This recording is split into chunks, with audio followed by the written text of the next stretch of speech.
কিন্তু আমরা প্রত্যেকেই কম বেশ মোবাইলের মধ্যে খারাপ জিনিস দেখি, কোনো সন্দেহ নাই। মুরব্বীরা বলবেন যে হুজুর আপনি তো আমার ছেলের বয়সের দিকে আরো কম, কিভাবে লজ্জা দিলেন? এরে মুমিন, ডাক্তার যদি রোগীদের অবস্থা না জানে তাহলে কিন্তু ডাক্তার চিকিৎসা করতে পারবে না। আমরা তো আলহামদুলিল্লাহ ছোটবেলায় থেকে মানুষের অন্তরের চিকিৎসা করি, মানুষের অন্তরের চিকিৎসা করি, জানি। বলে যে আপনি যদি মিজানুর রহমান আজহারি, দেলাওয়ার হোসেন সাইদি লিখে মোবাইলের মধ্যে চার্জ দেন, মিজানুর রহমান আজহারির 10টা বয়ানের মধ্যে দেখবেন 10টা ওয়াজের মধ্যে একটা খারাপ ছবি চলে এসেছে।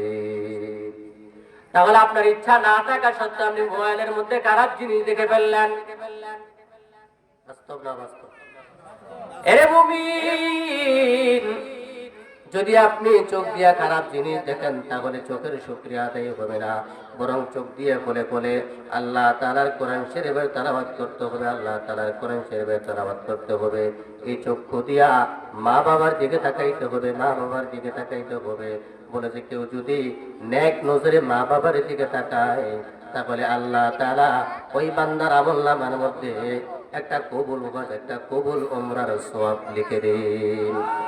या इलाही मुझसे मुझको दूर करो, ताकि देखो मुझ में तुझको एक नजर।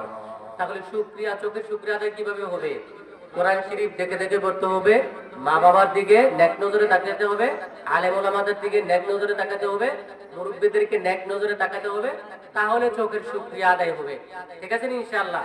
সময় খুব কম, আলহামদুলিল্লাহ যে পজিশন নিয়ে বইছি 3 ঘন্টা ওয়াজ করলে পুরোটা সুন্দর করে ওয়াজ করা গেল, সময় খুব কম, ছেড়ে দিলাম। তাহলে চুল থেকে নিয়ে নখ পর্যন্ত যতগুলো অঙ্গ প্রত্যঙ্গ আছে সবগুলা শুকরিয়া আদায় করতে হবে না? তাহলে কিভাবে আদায় করবো? আল্লাহর হুকুম মতো নবীর তরিকা মতো আল্লাহ পাক যেন কবুল করে নেন, বলেন আমিন। তো ওই যে জাফর রাদিয়াল্লাহু আনহু বলল বাদশা কয়েকটা কথা, একটা কথা হলো আমরা আগে ছিলাম মূর্খ, আমরা আগে ছিলাম, একটা কথা বললেন। তাহলে এই এখান থেকে অনেকগুলো আলোচনা আসলো, আল্লাহ তাআলা যেন কবুল করে নেন, বলেন আমিন।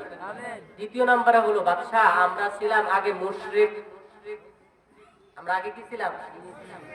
আয়াতের মধ্যে বললাম না ওয়ামা আনা মিনাল মুশরিকিন, আয়াতরা সকলে জবান করে মুহাব্বতে পড়েন